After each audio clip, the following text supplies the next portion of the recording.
Fala pessoal, tudo bem? Sejam bem-vindos a mais um vídeo aqui da Acrópole. Eu sou o Luigi e no vídeo de hoje eu vou falar para vocês sobre um livro muito bacana, mais um grande presente que esse autor nos dá, que é uma boa obra de ficção, ou melhor, de autoficção, que é o Ricardo Lísias. O livro é Uma Dor Perfeita. Esse livro é baseado em uma situação real, quando o autor Ricardo Lísias é internado na UTI com Covid. Ele precisa ficar aos cuidados médicos num hospital e vai contar toda essa saga dele no hospital e a sua relação com o mundo exterior. Sempre que eu falo do Lísias, eu sempre repito isso também. Para mim é um prazer ler o livro do Lísias, qualquer obra dele. O Ricardo Lísias foi meu objeto de estudo, a sua obra literária foi objeto de estudo do meu doutorado em literatura. Especificamente foram 4 livros dele que eu trabalhei. Eu não trabalhei a obra toda, que é bastante significativa, assim, também em quantidade, não só em qualidade. E é sempre bom, então, quando o Lísias solta um livro novo no mercado e a gente pode, então, se deliciar novamente com o seu sarcasmo, com a crítica do sistema, da sociedade, de comportamentos, etc. Mas antes de falar do livro especificamente, eu vou pedir para que você se inscreva no canal, que ative as notificações, que dê um like e que nos ajude a crescer no YouTube, aquela coisa toda, né? Para que o YouTube nos recomende como um canal interessante. Aqui do meu lado direito, né, do seu lado esquerdo, você deve estar vendo aqui um livro que é Os Passos Vermelhos de John, que é o meu romance que saiu pela Penalux em 2020. E aqui, à minha esquerda, que está à sua direita, o livro As Revelações de Arsène Lupin, que saiu pela editora Madrepérola. Eu fui um dos 2 tradutores do livro, então eu tenho aqui 2 obras literárias nas quais eu trabalhei. Se vocês tiverem interesse, é só clicar nos links que estão aqui na descrição do vídeo para adquirir os livros em questão. Bora falar do Ricardo Lísias, o romance Uma Dor Perfeita. Nesse livro, o Lísias traz elementos que são bastante caros à obra do autor, e para quem já conhece mais ou menos o que ele escreve, vai reconhecer esses elementos, né? O livro é uma obra que habitualmente se chama de autoficção, que é aquele romance, aquela obra de ficção em que a figura do autor e a figura do narrador-personagem se confundem por terem o mesmo nome e sobrenome e uma história de vida parecidas. No caso aqui, nós temos um escritor que se chama Ricardo Lísias e que está internado de Covid, coisa que aconteceu com o próprio escritor na vida real. Agora, o leitor ele não pode seguir por esse caminho acreditando piamente em tudo o que ele diz como se fossem fatos reais.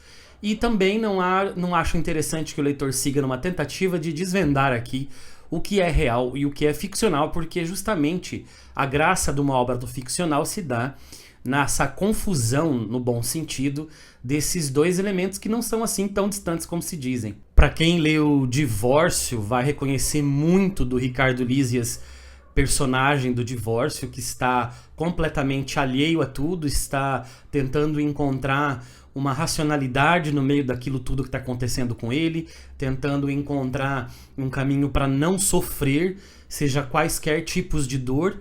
Isso acontece lá no Divórcio, porque ele está tentando se reestruturar do fim do casamento. A pessoa que estava casada com ele descobre que essa pessoa o traiu, e então o efeito dominó acontece na vida do personagem em Divórcio. E aqui acontece a mesma coisa quando ele está internado com Covid-19 num hospital. E a partir dali ele passa a refletir sobre muitas coisas, mas tem momentos em que a realidade parece escapar para esse narrador-personagem, que chega a desenvolver alguns diálogos meio que nonsense com enfermeiros e com as médicas que estão de plantão. Então, uma tentativa de se agarrar a uma realidade quase impossível de se tocar com as mãos. O título já é bastante irônico, porque Uma Dor Perfeita, o que seria uma dor perfeita? Há dores que sejam perfeitas para quê? Eu acho que talvez seria a ausência da dor, algo perfeito, né? E aí a gente passa a entender todas as relações que ele vai tendo, quais são esses tipos de dores, né? Preocupação com a família que ficou em casa, a mulher, o filho está bastante preocupado, o filho é bem novinho, e ele está preocupado em distrair o filho, mas muitas vezes ele não consegue se manter racional, se consegue mal ir no banheiro muitas vezes, ele chega a ficar assim, a ponto de ser entubado, e com a sensação de que, olha, a porcentagem de pessoas que são entubadas de fato e não voltam é muito alta. Então, penso eu que se for entubado, posso não voltar.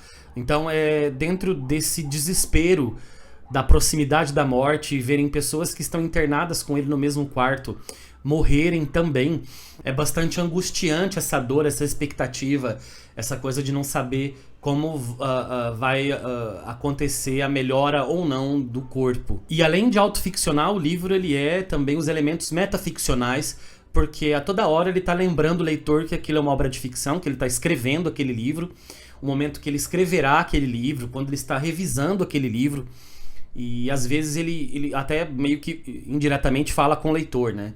É nesse ponto que eu informo o leitor, algo do tipo, sabe? Não sei se a psicanálise poderia estudar algumas questões na obra do Lísias, porque em alguns livros dele, sobretudo os autoficcionais, há uma certa pulsão de uma repetição da mesma frase. Aconteceu muitas vezes isso em Divórcio, teve um pouquinho disso no Céu dos Suicidas, aconteceu isso também no Delegado Tobias, de uma frase ser repetida várias vezes ao longo da narrativa, como se fosse numa tentativa de esgotar aquela frase de sentido, tamanha a repetição. Me parece uma pulsão de alguma coisa. A gente vê também uma reflexão muito grande desse narrador personagem, que fala das condições difíceis dele ali, que está num hospital privado. Imagina a condição de pessoas que estão num hospital público, que não conseguiram atendimento decente, que morreram por falta de investimento, por falta de uma conscientização maior do governo brasileiro durante a pandemia.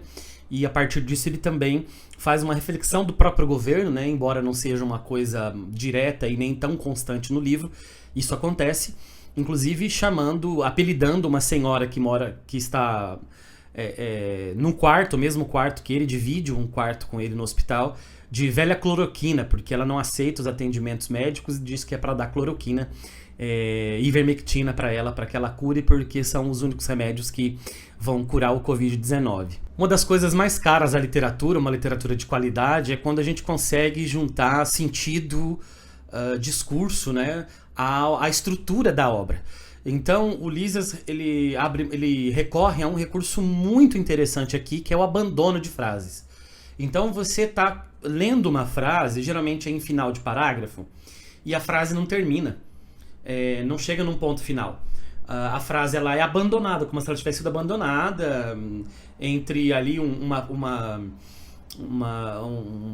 preposição, né, e um verbo, entre uma pessoa e o sujeito e o verbo. Então, entre um artigo e um substantivo, a frase parece que ela para, ela acaba, ela é suspensa no ar.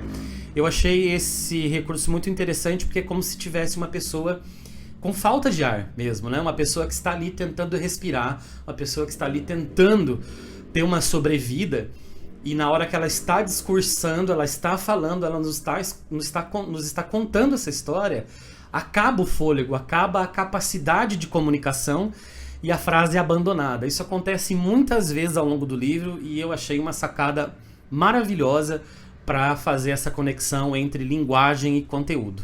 Então a narrativa está ali meio que presa entre um delírio, dor e desespero. Há momentos que ele antecipa, ele faz uma espécie de flash forward de uma saída dele do hospital já. A gente sabe que ele vai sair do hospital, mas quando ele joga uma informação fora, a gente tem uma mínima sensação de liberdade, de que aquela dor, aquela sensação horrorosa acabou, mas logo depois ele volta a contar do momento em que ele está internado. Então me parece quase que um looping infinito, assim, dele saindo, mas insistindo em ficar, em trazer o leitor para aquela realidade, né? E outra questão política também, não necessariamente política partidária, assim, ou uma análise de governo, mas uma questão que ele fala sobre classes e empatia, é quando ele sai do hospital e as pessoas do prédio dele, que são pessoas de classe média, tratam ele como se ele fosse uma coisa assim, horrorosa, pecaminosa, e quem é gentil com eles são, na verdade, as pessoas da classe trabalhadora, que é o porteiro, por exemplo. Então aí mais um indício de uma análise, na verdade, comportamental das classes sociais no Brasil, que são diretamente responsáveis pela eleição do presidente que está, nesse momento, ocupando o cargo, né, a pessoa que está ocupando o cargo de presidente do Brasil. É um livro de 150 páginas, gente, que vocês conseguem ler em torno de aí 2 ou 3 pegadas, porque a narrativa ela é dinâmica. Os livros do Lísias são sempre bastante desafiadores, mas são muito convidativos à leitura. E acho que, além de tudo que eu falei aqui, ele colabora muito para que a gente já tenha como material literário, material ficcional, a Covid-19, ou o Covid, na literatura brasileira, né? Uma coisa que eu acho que vai ser retratada aí, como outros períodos da história humana vão aparecer mas muitas vezes na história da literatura, dentro de várias obras de ficção, vários romances, vários contos, várias crônicas, essa pandemia do Covid. Então a gente está aí, ainda estamos em pandemia, né? Não saímos dela, apesar dos números terem baixado, poderiam estar mais baixos. Mas eu acho que é bastante interessante desde já colocar essa nossa experiência, esse nosso olhar em relação a essa doença que ceifou a vida de milhões de pessoas, assim, e que se tivesse sido levado a sério desde o início, talvez tivesse matado bem menos. Bom, gente, é isso que eu tinha para falar do livro. Espero que vocês tenham gostado da resenha. Indico para vocês fortemente as obras do Ricardo Lísias.